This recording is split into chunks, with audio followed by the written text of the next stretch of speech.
Before we actually get into this video, I just wanted to make one thing clear.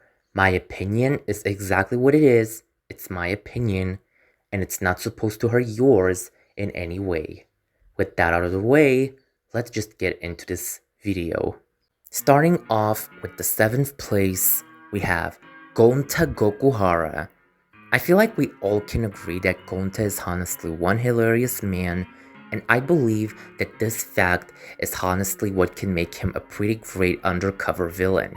He can totally use his naive personality and gentle mannerisms as the perfect facade to cover his true identity as the mastermind. Though I have to say, it is pretty hard to tell what would be his motive in that case, but still. And also, I wanted to add as a side note that Gonta's appearance has certain similarities to Izuru Kamakura, specifically his eye color and haircut, which just adds more fuel to my suggestion because who knows, maybe Gonta and Izuru are somehow related? On the 6th place, we have one of the earliest victims in Trigger Happy Havoc, Chihiro Fujisaki. Chihiro is actually the victim of Chapter 2, and despite that fact, he still managed to prove everyone that he is in fact one of the most intelligent characters in Trigger Happy Havoc. Despite looking pretty shy and timid, he was the person behind the creation of Chiaki from Danganronpa 2 and Alter Ego from Trigger Happy Havoc. And it's also worth to mention his disguise as a girl, which was working quite perfectly, though obviously some stuff went wrong later on. I have to say that just like with Gonta, it would be pretty hard to tell what would be Chihiro's motive in this case, but I do believe that Chihiro has everything he needs to be the perfect manipulative mastermind.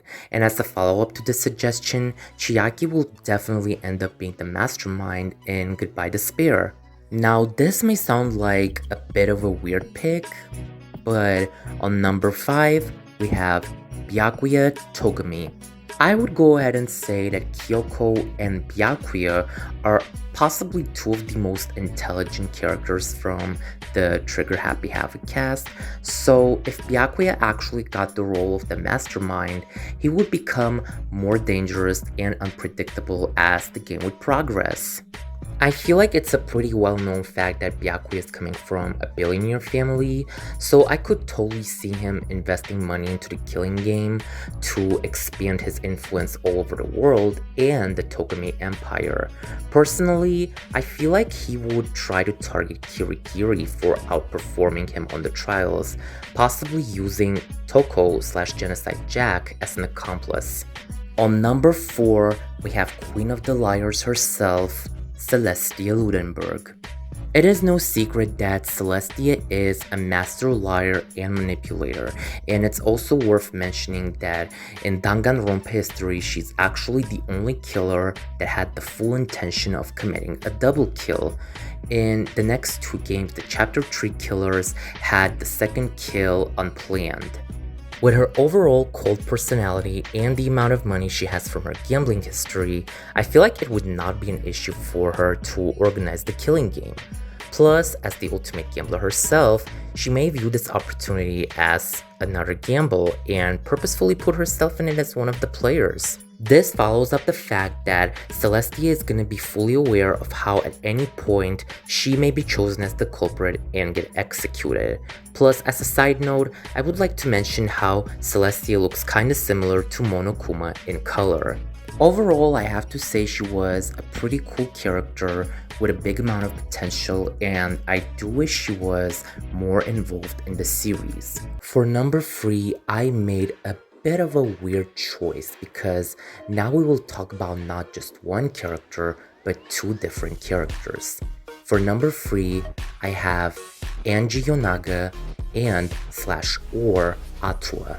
Sometimes you can't help but think about how suspiciously on point Angie's logic was most of the time, and mind you, she even was the only character to deny the legitimacy of the flashback lights.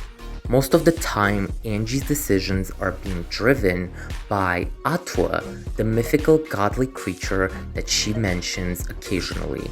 In one of the scenes, Tsumugi asks Angie if Atua is a god that has black hair and red eyes, and Angie responds to her by telling that Atua can appear in any shape or form you want him to.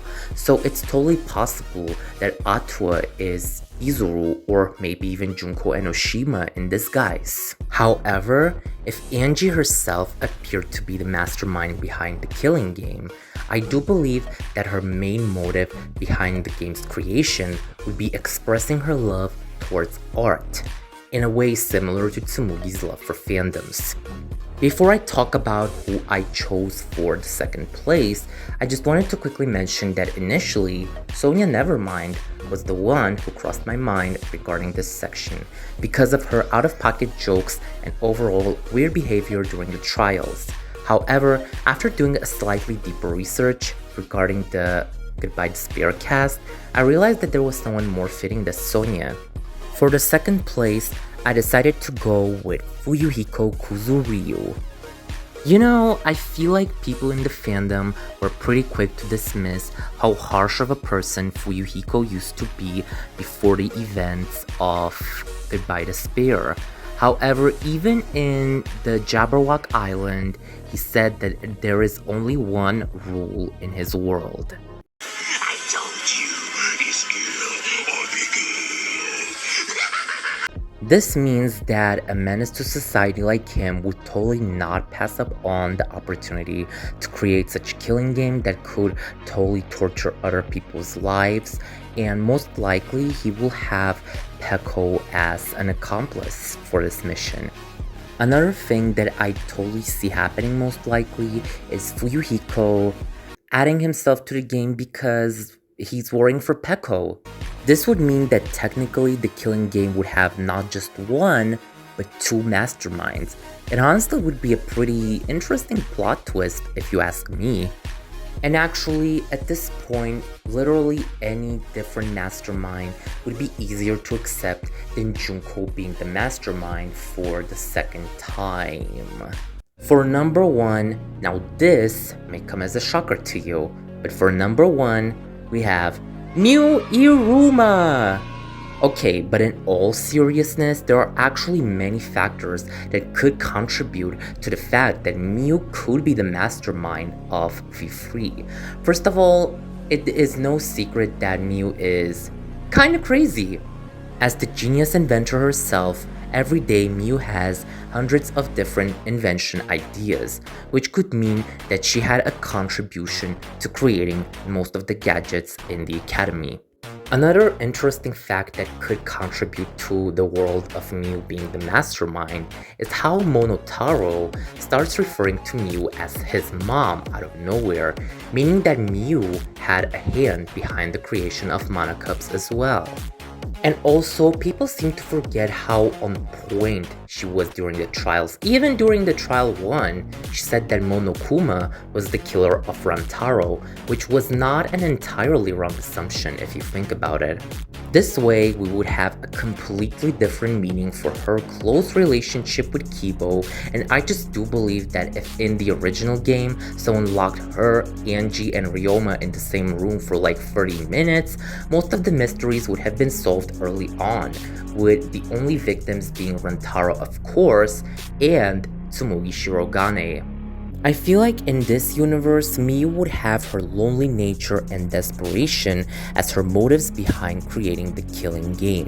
She would use it as a way to torture other people's lives for disregarding her and her feelings. The more I think about it, the more I realize that honestly Miu and Tsumugi should have swapped their roles and placements, meaning that Tsumugi would die in chapter 4 and Miu would live up all the way to chapter 6. Speaking of chapter 4, Miu's plan to take down Kokichi was pretty smart, though obviously certain people were ahead of the curve. Finally, I would just like to mention how her appearance has way too many similarities to Junko's, which is mildly concerning if you ask me. And I think this has to be pretty much it for this video. If I could have an 8th entry for this one, it would still most likely be Sonia Nevermind because of the reasons I mentioned earlier and how she initially was supposed to be in Fuyuhiko's place here. And honestly, I'm not sure which other character could be a pretty welcome addition for the Mastermind's world.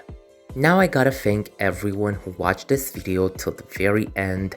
Make sure you share this video with your friends and other people close to you. Make sure you press the like button unless you want to press the dislike button. Make sure you press the subscribe button, and make sure you write in the comment section who do you see as a potential addition for the Mastermind's world in Danganronpa. Once again, thank you very much, and I'll see you in the next one.